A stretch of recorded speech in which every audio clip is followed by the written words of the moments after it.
السلام عليكم ورحمة الله وبركاته. النهاردة قلت أروح لجدتي أسألها كده، يا ترى ملهاش أصحاب؟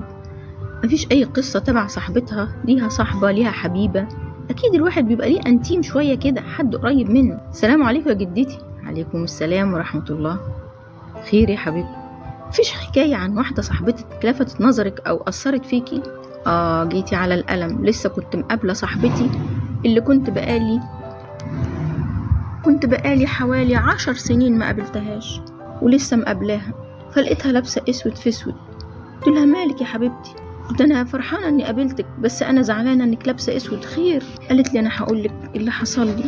قلت لها ايه اللي حصل لك؟ الف سلامة عليك. قالت لي انا ستي وماما خلوني اتجوز واحد انا ما كنتش عايزة اتجوزه، كنت مش موافقة عليه خالص، كان شكله مش عاجبني، فهم قالوا لي الجواز مش بالشكل، الجواز بالطبع، ودول ناس كويسين واحنا عارفينهم، فلازم تتجوزيه. قعدوا يزنوا على دماغي لغاية ما في الاخر اتجوزته ووافقت، وبابا اتأكد ان انا وافقت عشان يوافق هو كمان على الجواز.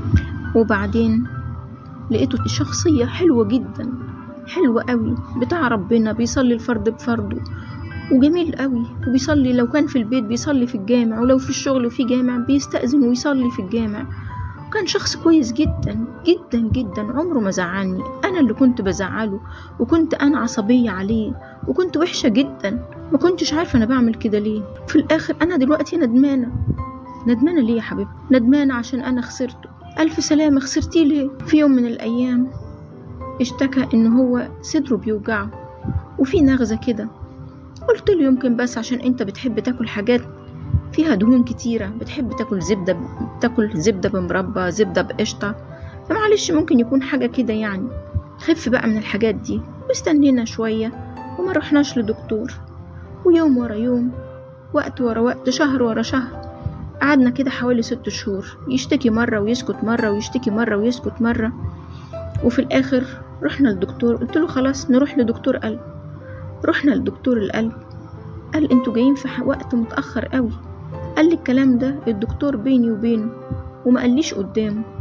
قال لي عشان حالات القلب بتبقى بتتأثر قوي بأي حاجة، خبر مش كويس. فقلت له طب خلاص يا دكتور، يعني مفيش أي حل؟ طب ممكن نسافر برا نعمل أي حاجة؟ قال لي لا خلاص، حالته متأخرة جدا، بالكتير قوي يعيش 6 شهور. بقيت مش عارفة أعمل إيه، بقيت أحاول أرضيه بكل شكل، وكان هو بيستغرب، يقول لي انت مال طبعك اتغير قوي كده ليه؟ على فكرة انا بحبك حتى لما كنتي عصبية، انما انت بقيتي طيبة معايا قوي كده ليه؟ هو مش عارف حاجة. وبقيت اطلب منه ان احنا نخرج نتفسح ويبقى لينا ذكريات في كل مكان.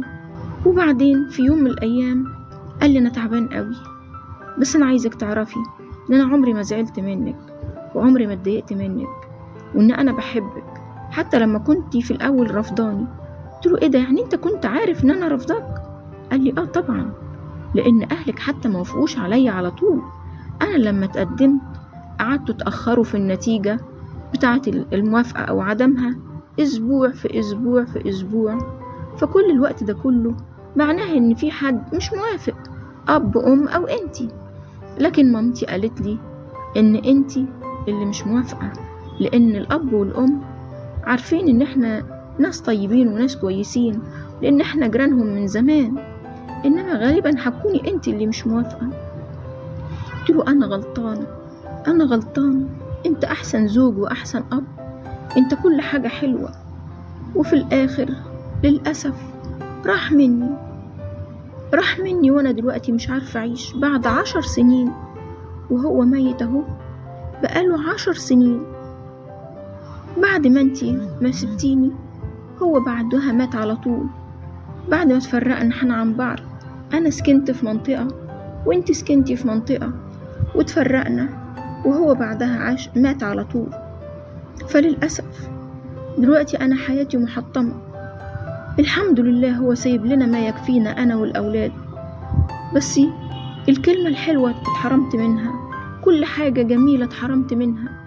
هو كان راجل آية بمعنى الكلمة، مش عارفة اعمل ايه من غيره.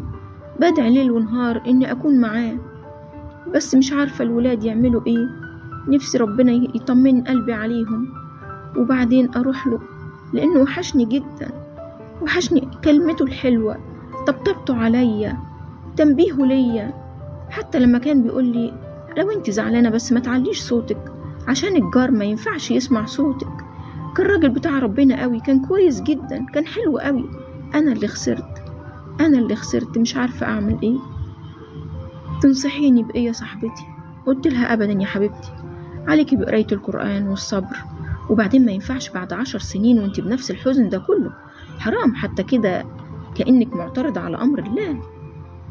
ابدا انا مش معترضة ولا حاجة، احنا كلنا رايحين عند ربنا، بس زي ما بقولك كان هو الكلمة الحلوة، كانت الطبطبة الجميلة. وكمان انا زعلانة من نفسي عشان انا كنت بعمله وحش جدا، زعلانة من نفسي عن كل لحظة انا عملته فيها وحش.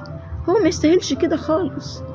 انا كل يوم بستغفر ربنا وكل يوم بدعيله، وانا كمان حلمت بيه ان هو في مكانة كويسة، مكان منور كده وجميل، فانا مبسوطة ان هو في مكان حلو. ربنا يا رب يجعله في الفردوس الاعلى ويطمني عليه.